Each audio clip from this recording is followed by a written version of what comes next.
వారాహి నవరాత్రుల సందర్భంగా 150 మంది ఋత్వికులతో సహస్ర చండీ మహాయాగం సంప్రదించండి.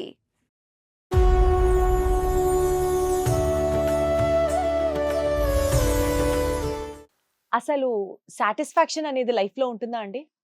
ఫర్ ఎగ్జాంపుల్ ఒక 5,00,000 సంపాదించి బ్యాంక్‌లో యేసుకొని నేను కింగ్‌గా ఉంటా అనే యాటిట్యూడ్ నుంచి 5,00,000 సంపాదించిన తర్వాత ఒక 50,00,000 సంపాదిద్దాం అనిపిస్తుంది. ఓ 50,00,000 సంపాదించిన తర్వాత నాకు ఓ కాస్ట్‌లీ కారు, ఓ పెద్ద ఇల్లు, ఓ ₹1,00,00,000 ఎఫ్‌డీలు ఇదుంటే హ్యాపీగా ఉంటుంది అనిపిస్తుంది. ఇలా వెనకాల పడుతూ ఉంటే జీవితంలో మనకి ఒక పరుగు పందెమే కనిపిస్తుంది తప్ప ఒక సాటిస్ఫాక్షన్ అనేది ఉండదు. అత్యాస అనేది కేవలం డబ్బు పరంగానే మాట్లాడట్లేదు నేను. ఎందులో అయినా సరే ఓ 10 డ్రెస్సులుంటే 11 డ్రెస్ కావాలని అనిపిస్తుంది. ఓ 10 వస్తువులుంటే 20వ వస్తువు మీద కూడా ఇంకా ఆశ ఉంటుంది. మోజు చావదు. ఇది మనిషి నైజం. కానీ ఎక్కడ కామా పెట్టాలో, ఎక్కడ ఫుల్ స్టాప్ పెట్టాలో తెలుసుకొని సాటిస్ఫాక్షన్ అనేది ఒకటి పెంచుకున్నాం అనుకోండి, వాడికంటే హ్యాపీయెస్ట్ పర్సన్ ఈ ప్రపంచంలో ఇంకొకడు ఉండడు. ఆ అత్యాస లేకుండా జీవించడం ఎలా? ఇవాళ భగవద్గీతలో ఎపిసోడ్‌లో ఈ విషయం గురించే మాట్లాడుకుందాం. ప్రముఖ వేద పండితులు మనతో ఉన్నారు. నవీన్ శర్మ గారు. ఆయనతో కనెక్ట్ అవుదాం. స్వామి నమస్తే. నమస్తే అమ్మా. నేను చెప్పింది చాలా కరెక్ట్ కదా? చాలా అసలు కరెక్ట్. ఎవరికైనా అసలు ఇంక నాకు చాలు అనేది ఎక్కడన్నా విన్నారా మీరు? చాలు అనేది మామూలుగా అందుకే అన్నదానం మహాదానం అని చెప్పారు. అవును. చాలు అనే శబ్దం ఎక్కడొస్తుందంటే అన్నం తిన్నవాడికి చిట్ట చివర్లో వచ్చే మాట ఇంకా చాలు చాలు. బాబోయ్ అనేది అదొక్కటే వస్తుందిట. ఇంకా తప్పించి ప్రాపంచికంలో ఇంకా చాలు అనే శబ్దం ఇంకా దేంట్లోనూ రాదు. హ్మ్. ఇంకా పిల్లల దగ్గర ఎప్పుడు వస్తుందంటే చదువుకోమంటే వస్తుంది. వస్తుంది అంతే. చాలు ఇంకా మేము చదువుకోం చాలు ఇది చెప్తారు. కానీ ఈ చాలు అనే దానికి అసలు కొలమానం ఏమిటి అసలు? హ్మ్. భగవంతుడు ఎంత ఇస్తే చాలు అది ఎగ్జాక్ట్‌లీ. అసలు? వెనకడికి మామూలు మనం ఎప్పుడు కూడా మొదటి నుంచి మనం ఒక మాట చెప్పుకుని అప్పుడు కథ చెప్పుకుంటూ వచ్చాం కదా!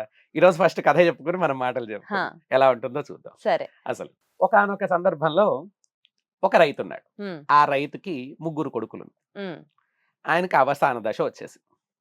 అవసాన దశ వచ్చేస్తే ఇప్పుడు ఆయన కొడుకుల్ని పిలిచాడు. నాయనా నేను నా పొలంలో 3 బంగారపు మామిడి చెట్లు పాతాను.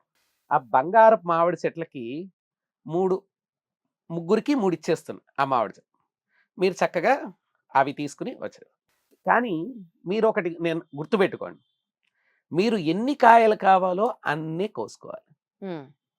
అంతకంటే ఎక్కువ కోసుకుంటే మీకు ఉపయోగం ఉండదు. హ్మ్.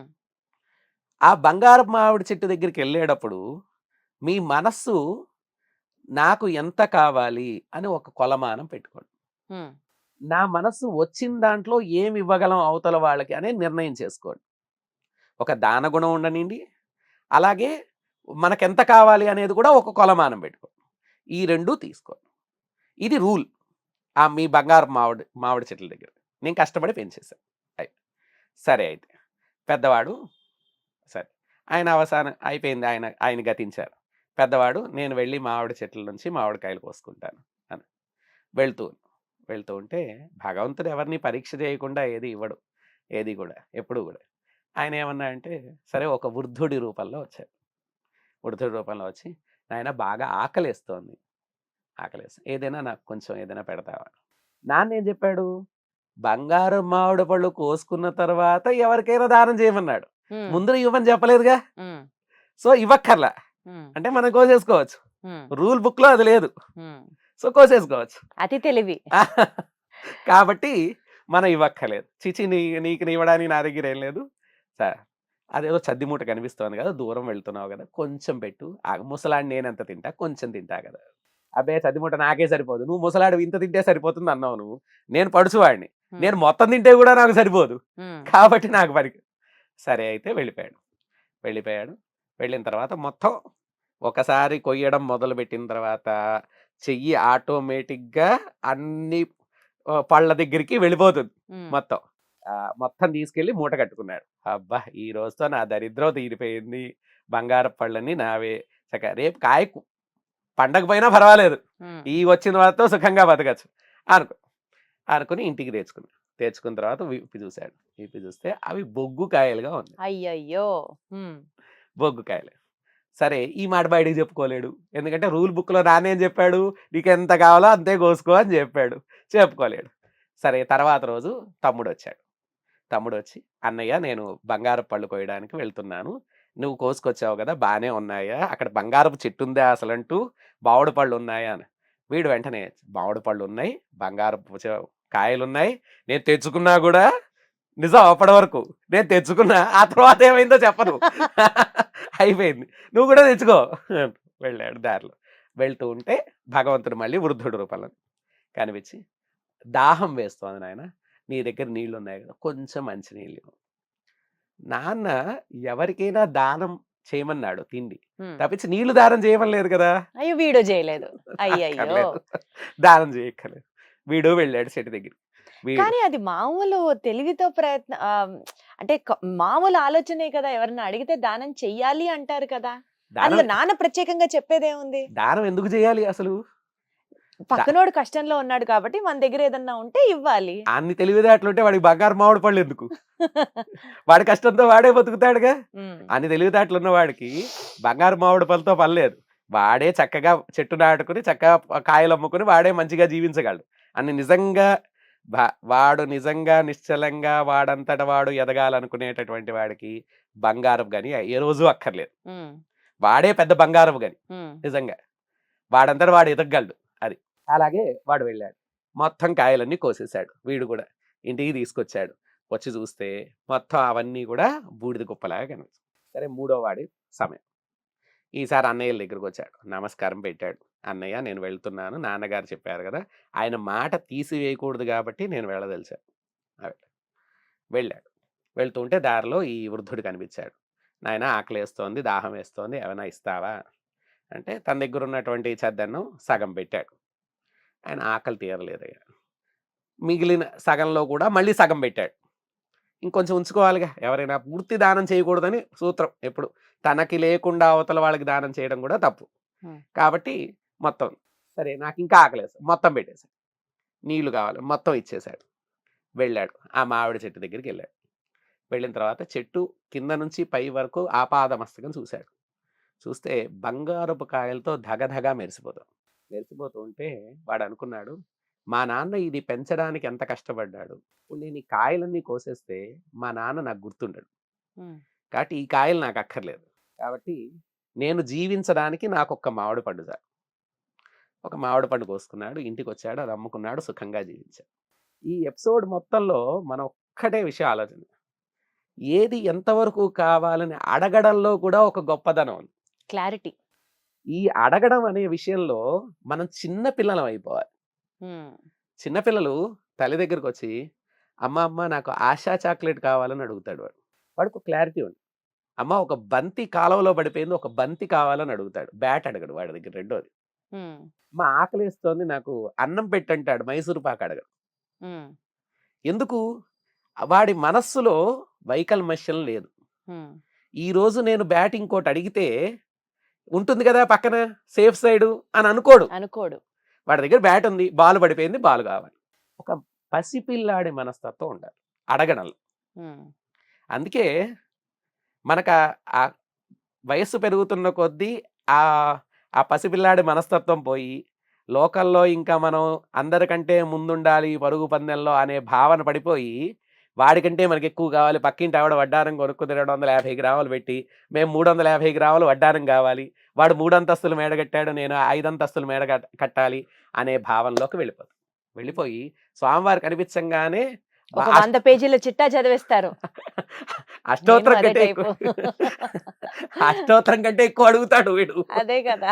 అందుకని భగవంతుడు శివుడు తల మీద గంగ పోస్తే అన్ని కోరికలు తీరుతాయి. శివుడి నెత్తి మీద గంగ ఉంటుంది. ఎందుకో చెప్తా. స్వామివారి వెంకటేశ్వర స్వామి పాదాల దగ్గర ఒక తులసి దళం పెట్టి అన్ని కోరికలు తీరుతాయి. ఆ పాదాల దగ్గర లక్ష్మీదేవి ఉంటుంది. రెండిటికి ఒక కొలమానం ఉంది. అంటే గంగ శిరస్సు మీద ఉంటుంది. ఆవిడ ఎంతవరకు శివుడి నెత్తి మీద నీళ్లు పడాలో అంతవరకే పడిపిస్తుంది. నీ కోరికల చిట్టా ఎంతవరకు తీర్చాలో అసలు నువ్వు అడగడం ఏమిటి? అసలు వాగర్ధావివ సంపృక్తం వాగర్ధ ప్రతివర్తయ. భగవంతుడు మనకి తల్లిదండ్రులతో సమానం. అసలు తల్లిదండ్రులకి నీకేం కావాలో తెలియదా? అసలు నువ్వు అడగడం ఏమిటి? నిశ్చలంగా వెళ్ళి దండం పెట్టుకో, నీకేం కావాలో సమయానికి ఆయన ఇస్తాడు. తల్లికి బిడ్డ ఆకలి తెలియదు, తండ్రికి పసిపిల్లాడి యొక్క కోరిక తెలియదు, ఏ సమయానికి ఏమి ఇవ్వాలని. వాళ్ళకి తెలుసు కదా. నువ్వు అడగడం దేనికి అసలు? అడగండి అమ్మైనా పెట్టదని. ఏ అమ్మ పెట్టదు? ప్రతి అమ్మ పెడుతుంది. అమ్మ పెట్టదనే మాటే లేదు అసలు. అమ్మ ప్రేమకి కొలమానం లేదు అసలు. అంతేగా. కాబట్టి భగవంతుడి యొక్క ప్రేమకి కొలమానం లేదు. నువ్వేం చేయాలి? భక్తిగా వెళ్ళి దండం పెట్టుకోవాలి. కోరికలు కోరకూడదు అసలు. కోరికలు చిట్టా భగవంతుడు చెప్పకూడదు. అందుకే మనకి బాగా గుర్తుపెట్టుకోండి, తిరుపతి వెళ్తాం మనం, లైన్లో నుంచుంటాం. నుంచుని బంగారపు వాకిలి దగ్గరికి వెళ్ళేంత వరకు ప్రతి వ్యక్తి అనుకుంటూ ఉంటాడు ఏంటంటే, స్వామివారి ఎదురుకి రాగానే నేను ఫలానా ఇల్లు కొనుక్కోవాలి, సంతానం కావాలి, లేకపోతే పెళ్లి కావాలి, చదువు కావాలి, ఏవో ఒకటి అడగాలి అనుకుంటాడు. అనుకుని ఆ గరుడాల వారి దగ్గరికి వెళ్ళిన తర్వాత ఇంకా లైన్ దగ్గర నుంచి స్వామివారి ఎదురుపడి ఇంతవరకు స్వామివారిని చూస్తూ ఉంటాడు, అడుగుదాం అనుకుంటూ ఉంటాడు. స్వామివారి దగ్గరికి వెళ్ళంగానే అడగడం మర్చిపోతాడు. ఆ నామంలోను ఆ వెళ్ళే వేలోను అడగడం మర్చిపోయి బయటకు వెళ్తాడు. బయటకు వెళ్ళంగానే అబ్బా మనం ఏదో మర్చిపోయి అడగదాం అనుకుని భగవంతుడి నామంలో పడి అడగడం మర్చిపోయావు. భగవంతుడి నామం కావాలంటే నీ కోరికలు కనిపించవు. అలాగే లక్ష్మీదేవి వెంకటేశ్వర స్వామి పాదాల దగ్గర నీది ఎంతవరకు అవసరమో అంతవరకే ఆ తులసిదళం స్వామివారి పాదాల దగ్గరికి వెళ్తుంది. అది దాటిపోదు ఆవిడని దాటి. నీకు ఎంతవరకు ఇవ్వాలో ఆవిడ తెలుసు. ఇద్దరు అందుకే వాళ్ళ స్థానాలు ఆక్రమించున్నారు. అక్కడ కూర్చుని భక్తుడి యొక్క దుష్ట ఆలోచనలు పోనివ్వరు. అక్కడికి ఒకే కోరిక ఇద్దరు కోరారనుకుందాం. ఇద్దరు కోరిక భగవంతుడు ఎలా తీరుస్తాడు? ఎవరి కోరికలో నిజాయితీ ఉందో అదే చేస్తాడు భగవంతుడు. అంతవరకే. నువ్వు కోరిక కోరావని తీర్చడు. కాబట్టి మనం కోరికలు కోరడం అసలు అనవసరమైన పని. అసలు ఎపిసోడ్ మొత్తంలో మనం కోరికలు కోరడం అత్యాశ. అసలు అత్యాశకు పోయి మనం కోరుతున్నాం తప్పించి వేస్ట్ ఆఫ్ టైం. నన్ను అడిగితే భగవంతుడి దగ్గరికి వెళ్ళి మనం కోరికలు కోరడం అనేది వేస్ట్ ఆఫ్ టైం. ఆయనకి అన్నీ తెలుసు. ఆ నమ్మకం ఆయన మీద ఉంచాలి. మనం వదిలేసి ప్రశాంతంగా, స్వామి నా జీవితాన్ని నీ చేతిలో పెట్టా, నువ్వు నడిపించినట్టు నేను నడుస్తున్నా, ఇక ముందు కూడా అలాగే నడుస్తా. నువ్వు నాకు ఏ టైంకి కావాలో చదివించావు, ఏ టైంకి కావాలో పెళ్ళిచ్చావు, ఏ టైంకి కావాలో సంతానం ఇచ్చావు, నేను ఏ టైంకి కావాలంటే ఆ టైంకి ఇల్లు ఇచ్చావు, ఏది కావాలంటే అది నువ్వే ఇస్తున్నావు. ఇంకా నేను అడగక్కర్లేదు. నన్ను, నా కుటుంబాన్ని అంతటినీ నీ పాదాల చరణాల దగ్గర పెట్టాను నేను. ఎందుకు? నేను నీ పాదాల దగ్గర ఉన్నా, నాతో పాటు నా కుటుంబాన్ని నీ పాదాల దగ్గర పెట్టాను. అంతే. నన్ను రక్షించే బాధ్యత నీది. అంతే. చాలా భక్తులందరూ కూడా తమ కుటుంబం మొత్తాన్ని ఎన్ని కష్టాలు వచ్చినా సరే భగవంతుడి సాన్నిధ్యాన్ని విడిచిపెట్టలేదు తప్పించి ఆ భక్తుడు ఒక్కసారి నోరు తెరిచి నాకు కనకవర్షం కావాలంటే కురిపించలేడు ఆయన. పోతను అడిగితే కురిపించడా, కాళిదాసు అడిగితే కురిపించడా, ఎవరు అడిగితే కురిపించడు అన్న కురిపిస్తాడు ఆయన. వీళ్ళు అడగలేదు, వాళ్ళకి ఇవి తెలుసు. భగవంతుడు ఇస్తాడు, ఇవ్వట్లేదు అని అంటే నీకు అవసరం లేదని. ఇస్తున్న కొద్దీ నువ్వు భక్తికి దూరం అయిపోతావు నువ్వు. కాబట్టి వద్దు అని చెప్పి భగవంతుడు ఇవ్వలేదు. అందుకని అత్యాశతో పోనీ అడగడమైనా అడిగామనుకుందాం. అసలు పోనీ ఏం అడగాలి, ఎంతవరకు అడగాలో తెలుసుకోవాలి. అసలు దానికి ఒక కామ పురుష్టాప్ అనేది ఒకటి తెలుసుకోవాలి. ఇది కావాలి, ఇది ఇంతవరకు. ఈరోజు నేను ఎగ్జామ్కి వెళ్తున్నాను, భగవంతుడా ఈరోజు ఎగ్జామ్ బాగా రాసేటట్టు నన్ను, అంతే తప్పించి నాకు అందరికంటే ఫస్ట్ ర్యాంక్ వచ్చేవాడు చూడ, నీకు వాడు నమస్కారం పెట్టుకున్న వాళ్ళందరూ ఏమైపోవాలి? అందరూ పెట్టుకుంటారు కదా. నువ్వు బాగా చదవాలి ఫస్ట్. అసలు అన్నిటికంటే ముందు నువ్వు ఎగ్జామ్కి వెళ్ళే ముందు నువ్వు చదవాలి. రాత్రంతా నేను పడుకుని అదేదో గేమ్లు ఆడుకుని కూర్చుని నేను పొద్దున్నే వచ్చి ఎగ్జామ్ బాగా రావాలి అని అంటే రాదు.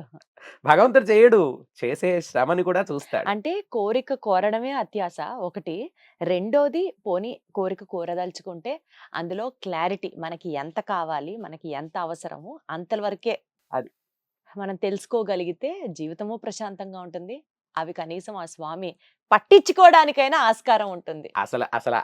అసలు మనం కోరకపోవడమే చాలా ఉత్తమోత్తమం. అసలు ఎపిసోడ్ మొత్తం నమస్కారం చేసుకుని ప్రశాంతమైన చిత్తంతో భగవంతుని ధ్యానం చేస్తే ఆయనే మన కోరికలన్నీ తీరుస్తాడని మనం నమ్మకంతో ఉండాలి ఫస్ట్. అసలు భగవంతుడు తీర్చడు అనేటటువంటి భావనతో గనక ఉంటే అసలు తీర్చడు. నువ్వు అడిగినా తీర్చడు, అడగకపోయినా తీర్చడు. అంతేకా, మొహమాటమే లేదు అసలు. కాబట్టి అడగకూడదు. అడగకుండా స్వామివారికి నమస్కారం చేసుకుని జీవనం చేయడం అలవాటు చేసుకుంటే ప్రతి దాంట్లోనూ సంతృప్తి దొరుకుతుంది, ప్రతి విషయంలోనూ సంతృప్తి దొరుకుతుంది. ఆ సంతృప్తి అనేది భగవంతుడు నీకు అలవాటు చేస్తున్నాడు. భగవంతుడి దగ్గరికి వెళ్ళినప్పుడు, దేవాలయానికి వెళ్ళినప్పుడు, భగవంతుడి దగ్గర ఉన్నప్పుడు, భగవంతుడు నువ్వు ఇంట్లో ఉన్నా, దేవాలయంలో ఉన్నా, ఎక్కడున్నా సరే, కొండ మీద ఉన్నా, కోనలో ఉన్నా, ఎక్కడున్నా భగవంతుడు నీకు అలవాటు చేసాయంటే నువ్వు అత్యాశకు పోకు, ఇచ్చిన దాంతో సంతృప్తి పడు. సంతృప్తి జీవనం చెయ్యి. చేస్తే నీకు నేను చాలా దగ్గరగా ఉంటాను. అనునిత్యం నీ వెంట ఉంటాను. నీకేం కావాలంటే అది నేను వెనకాల నీ షాపింగ్ బ్యాగ్ పట్టుకునే ఒక సర్వెంట్ లాగా నీ వెనకాల తిరుగుతూ ఉంటాను నేను నీకు. అంతకన్నా కావాల్సింది ఏముందండి మనకి? అ- ఇది తెలుసుకోకుండా నాకు ఇది కావాలి, అది చెయ్యి, నీకు ఇది చేస్తా, నువ్వు ఇది చేస్తే నీకోసం ఇక్కడికి వస్తా, ఈ లెక్కలు, ఈ ఫార్మాలిటీలు పక్కన పెట్టి మీరన్నట్లు ఏ కోరిక కోరకుండా భగవంతు నామస్మరణ చేస్తే జీవితంలో మనకి సంతృప్తి అదే అలవాటు అవుతుంది. అన్నీ తీరేటట్టుగా స్వామే చూస్తాడు. ఇది అర్థం చేసుకోవాల్సిన విషయం. ధన్యవాదాలండి. Thank you so much. నీకు కావాల్సింది అడగకు, నీకు అవసరమైనది ఆయనిస్తాడు. నమ్మకముంచు, మిగతాదంతా ఆయన చూసుకుంటాడు. భగవత్లీల.